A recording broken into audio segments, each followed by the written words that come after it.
Donc, si seulement nous pouvons apprendre comment recevoir la grâce de Dieu et laisser Dieu faire les choses à travers nous, je peux tout faire par Christ qui me fortifie. Ce n'est pas juste un petit verset que nous citons, mais vous le pouvez vraiment. Quoi que Dieu veuille que vous fassiez, vous êtes capable de le faire par la grâce de Dieu. Vous dites, ben alors, pourquoi je suis si frustrée? Nous allons y arriver. Vous savez, j'ai une lampe ici. Eh bien,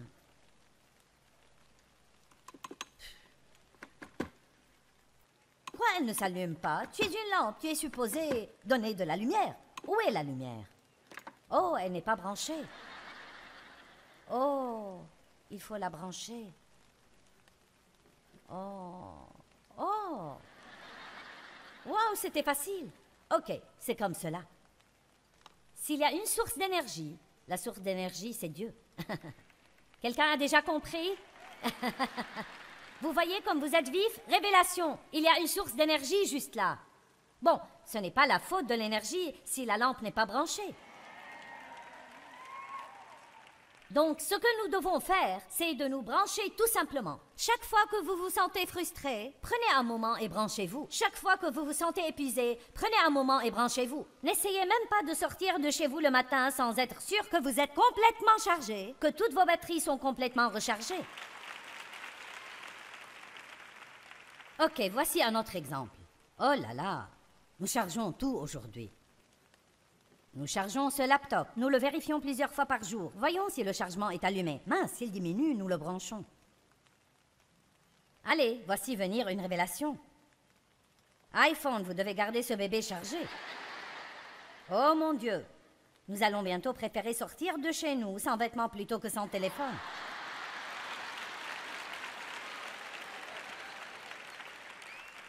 Les gens ne feraient pas demi-tour à 2 blocs de chez eux pour aller chercher leur Bible.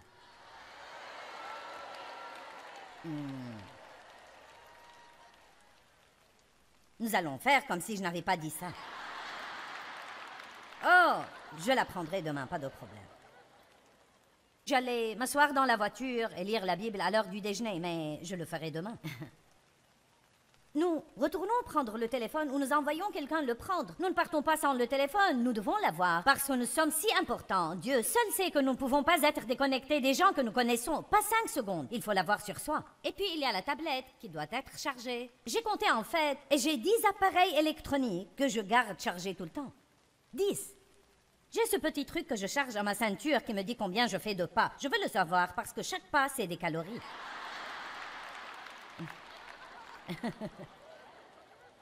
Et puis j'ai cette machine qui m'aide à lisser mon visage.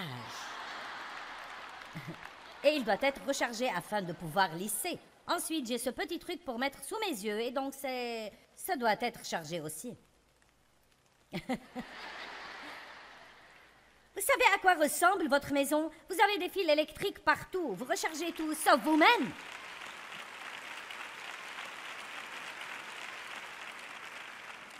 Ben, je suis frustrée. Je ne sais pas pourquoi je suis si frustrée. Je suis si fatiguée et malade de ça. Et je suis tellement frustrée. Et Dieu, je ne peux plus supporter cela. Certains sont venus à cette conférence en disant « Dieu, si tu ne me montres pas quelque chose... il me faut une parole de toi ce soir. Eh bien, en voici une. Branche-toi !»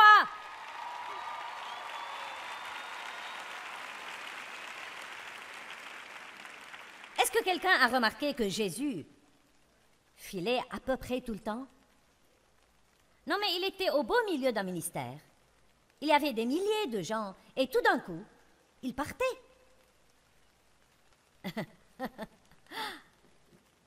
Il montait dans la montagne pour prier. Il le poursuivait là-bas, alors il s'occupait encore d'eux, puis il s'en allait ailleurs. Bon, vous savez, je n'ajoute pas quelque chose à la parole. Je ne ferai pas ça. Mais disons juste que peut-être qu'il était fatigué. Peut-être que les idioties que les disciples faisaient le frustraient de temps en temps. Et peut-être qu'il disait « Ok, Père, il faut que je m'éloigne de là 1 minute. »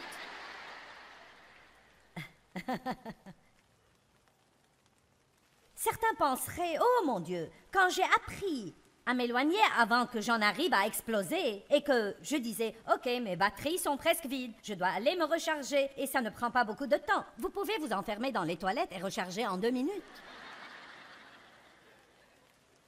Juste... Ok, Dieu.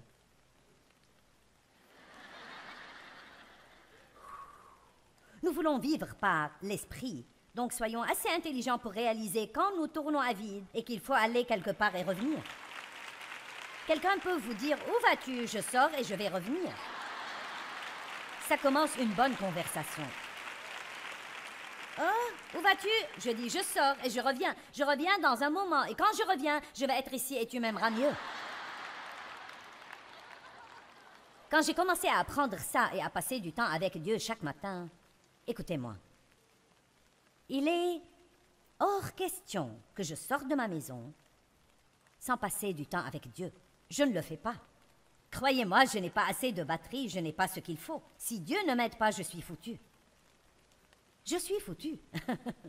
Nous devons avoir Dieu. Frustration égale œuvre de la chair. J'avais un aimant sur mon réfrigérateur qui disait « Frustration égale œuvre de la chair ». Car chaque fois que nous sommes frustrés, c'est que nous travaillons par la chair pour essayer de produire quelque chose que seul Dieu peut faire arriver et nous ne le ferons pas arriver jusqu'à ce que nous cessions de travailler par la chair et allons à lui et disons « Dieu, j'ai besoin de ta grâce pour faire arriver cela dans ma vie ». Extraordinaire. Grâce extraordinaire. Est-ce que nous pensons honnêtement que Dieu va nous sauver et nous laisser frustrer le reste du temps? Je peux me rappeler quand la parole de Dieu me frustrait. Honnêtement, j'allais à l'église et entendais un message, dit ouvertement ou implicitement. Que dites-vous de ça? Soumets-toi à ton mari. C'était un bon message pour moi, parce que je ne savais même pas comment épeler, se soumettre, encore moins le faire. J'ai été abusée par des hommes et voilà ce qu'était mon attitude. Aucun homme ne me dira plus jamais ce que je dois faire aussi longtemps que je vivrai. J'ai quelques sœurs par là. Mais quand je suis tombée tellement amoureuse de Jésus que je voulais faire tout ce qu'il me disait de faire, peu importe combien ça ferait mal ou coûterait, alors j'ai commencé à penser, ok, je suis prête à être une épouse soumise. Quoi que ce soit, je vais tenter le coup. Et donc, j'ai fait ce plan. Et vous savez, quand nous avons un plan, nous sommes comme un ballon plein d'air chaud. Nous sommes, oh oui, loué soit le Seigneur, je vais rentrer chez moi, et je vais être douce, et je vais servir mon mari Dave. Et juste, vous savez, oui, vous savez, j'écoutais le message et je pensais, oh oui, je vais cuisiner son plat préféré. Quand il dit quelque chose que je n'aime pas, je vais dire, oui, chérie. Donc, j'avais mon plan. Ma chair était juste pleine d'elle-même. Bien. Vous avez fermé le ballon? Oh non, regardez, il s'en va. Ouh, ouh, ouh, ouh, ouh, ouh, ouh. Oh. Dieu, je suis si lassée, fatiguée de ça, j'essaye, et j'essaye, et j'essaye, et j'essaye. Et peu importe ce que je fais, Dieu, rien ne change jamais, rien ne change.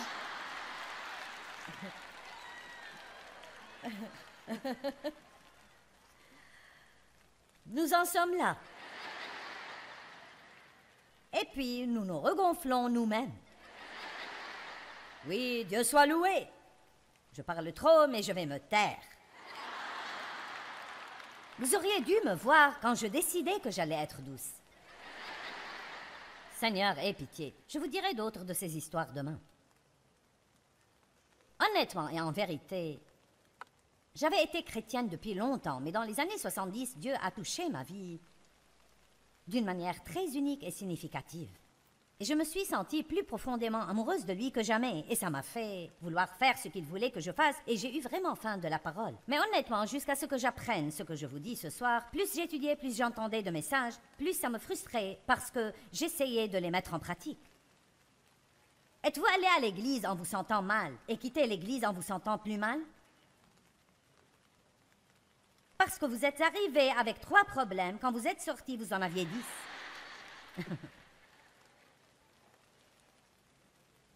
Il n'y a pas eu un message dont je n'avais pas besoin. Avant que je désire que Dieu me change, je pensais que Dave avait tous les problèmes. Je ne savais pas que c'était moi. Et puis j'ai découvert que c'était moi. Et j'ai commencé à changer. Je ne peux pas vous dire combien d'années j'ai perdu en œuvre de la chair, essayant de faire ce que seul Dieu pouvait faire, furieuse contre moi-même, croyant que Dieu était en colère contre moi.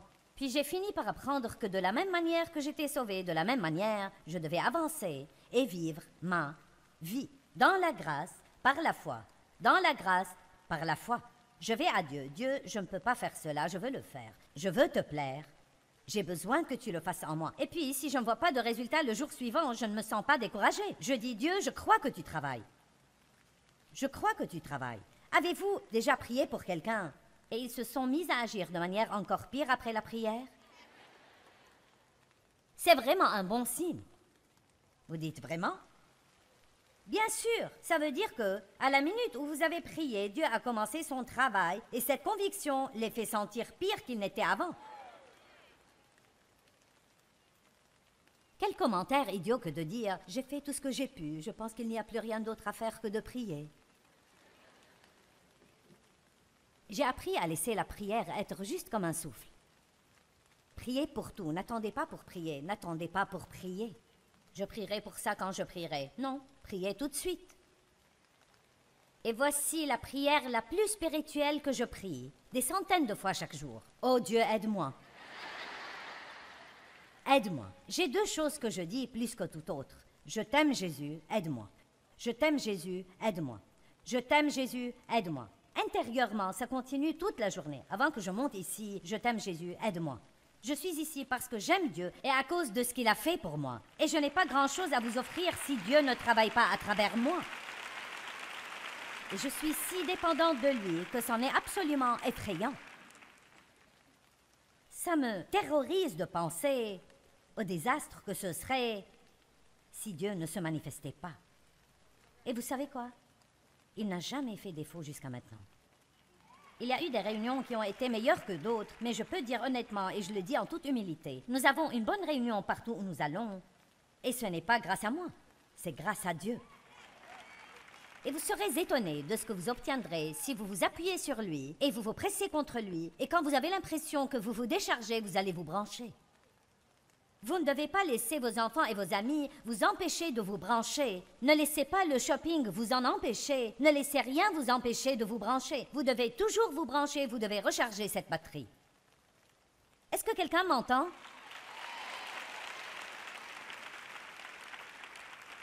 La façon dont nous lisons la parole est si importante.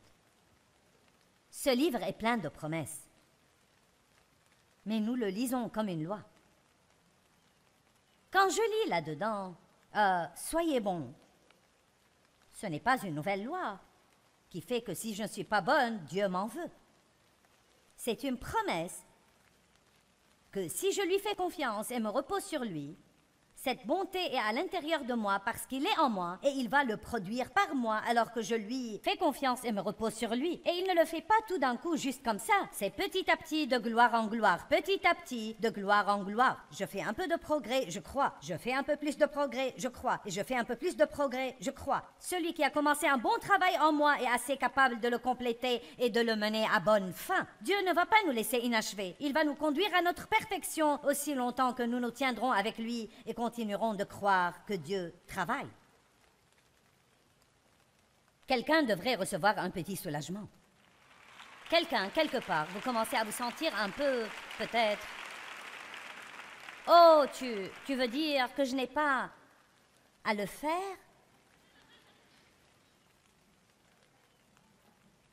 Galates 3:10 dit qu'aussi longtemps que nous vivons sous la loi, ou aussi longtemps que nous essayons d'être justes avec Dieu par la loi, nous sommes condamnés à la déception. Nous sommes condamnés à la déception. Il n'est pas possible de réussir tant que je lis cela et pense « je dois être bonne, sinon Dieu va m'en vouloir ». Par la grâce, nous sommes sauvés par la foi. C'est un don de Dieu. Par la grâce, vous êtes patient par la foi. C'est un don de Dieu. Par la grâce, vous êtes bon par la foi. C'est un don de Dieu. Quelqu'un m'entend? Par la grâce, je prêche ce soir. Et je dis, par la foi, je fais un bon travail. Mais c'est un don de Dieu. Amen.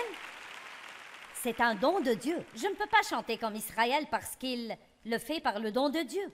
Je ne peux pas aller évangéliser l'Afrique comme Reinhard parce qu'il le fait par le don de Dieu. Mais ils ne peuvent pas faire ce que je fais non plus. Arrêtez de regarder ce que tous les autres font et de vous comparer à eux et commencez à réaliser que vous pouvez faire quelque chose que personne d'autre ne peut faire. Vous pouvez faire quelque chose que personne d'autre ne peut faire.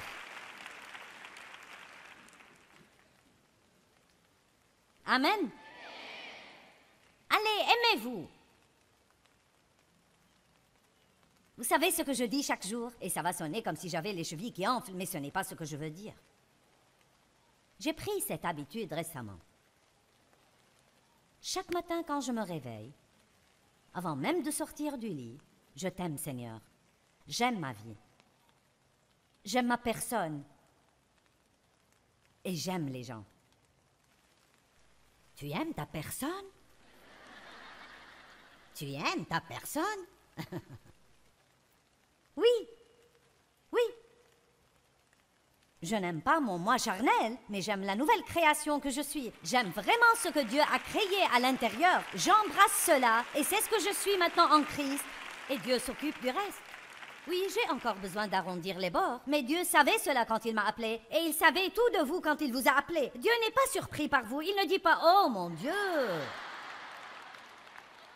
Oh, Reinhard, si j'avais su ce à quoi tu allais ressembler, je ne t'aurais jamais appelé pour évangéliser l'Afrique, jamais, jamais. Je n'aurais jamais fait cela si j'avais vraiment connu toutes tes faiblesses. Et oh, Israël, si j'avais su toutes les choses que tu allais faire et tu allais dire, mon fils, je ne t'aurais jamais appelé. Dieu choisit les choses faibles et folles du monde afin de confondre les sages, afin qu'aucun mortel n'ait la prétention de se glorifier dans sa présence. Or, l'unique genre de personnes qui obtiennent de l'aide, c'est les humbles. Les humbles obtiennent de l'aide, c'est un bon message. Dieu, aide-moi. Aide-moi. 1 Pierre 5:5. Vous allez bien? Allez, je veux que la pression s'en aille. Vous avez juste besoin de dire, c'est cela, Dieu.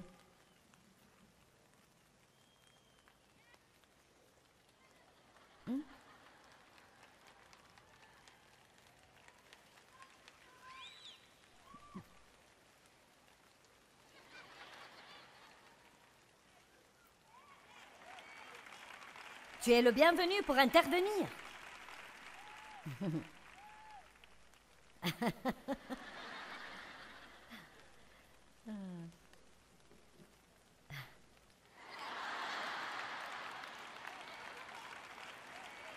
Vous savez, j'aimerais penser que plus jamais dans ma vie, je ne ferai de bévues avec ma bouche.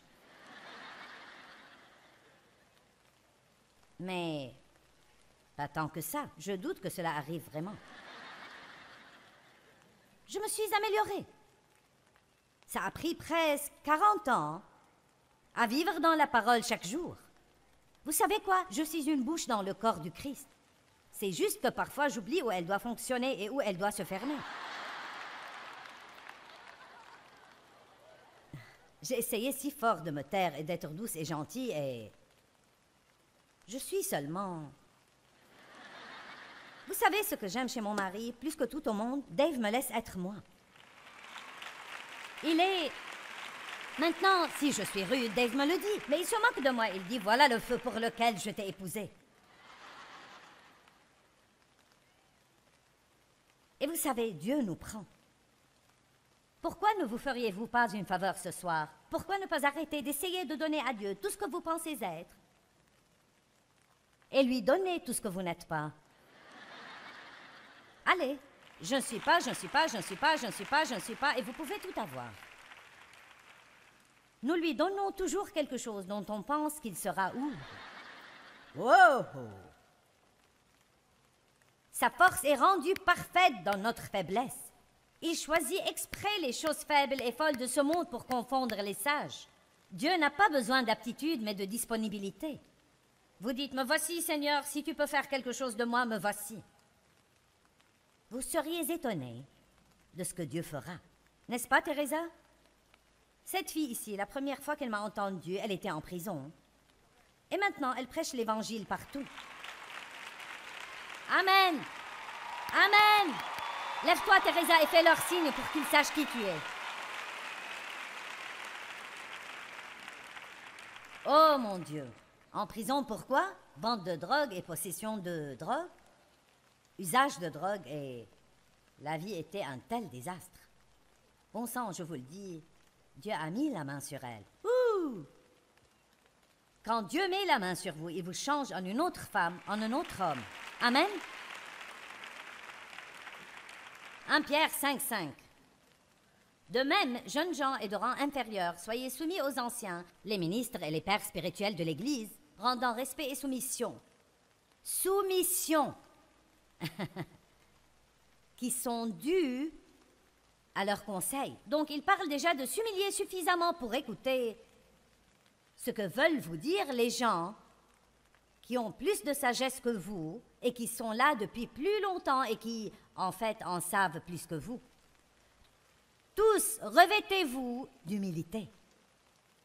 Je pense que l'humilité est la vertu cardinale.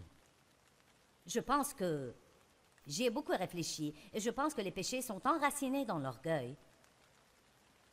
Parce que l'orgueil était le péché de Satan.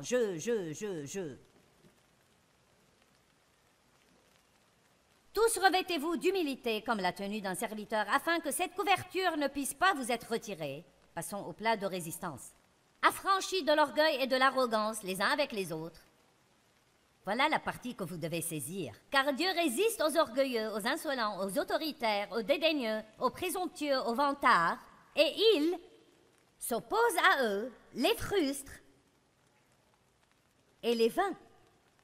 Pourquoi est-ce que je suis frustrée? Pourquoi les circonstances me frustrent-elles? Est-ce que c'était Dave qui me frustrait? Est-ce mes enfants qui me frustraient? Non, il est dit que c'était Dieu qui me frustrait.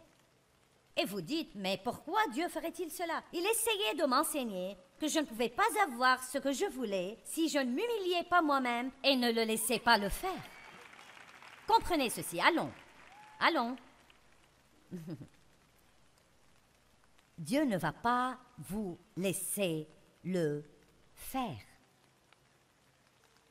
Et vous allez être frustré et tourner en rond autour du même obstacle, juste comme j'ai fait, et fait encore de temps en temps, jusqu'à ce que vous vous humiliez et disiez, Dieu, je ne suis rien sans toi. Je ne peux rien faire sans toi. J'ai besoin de toi. Aide-moi. Et il accorde sa grâce aux humbles.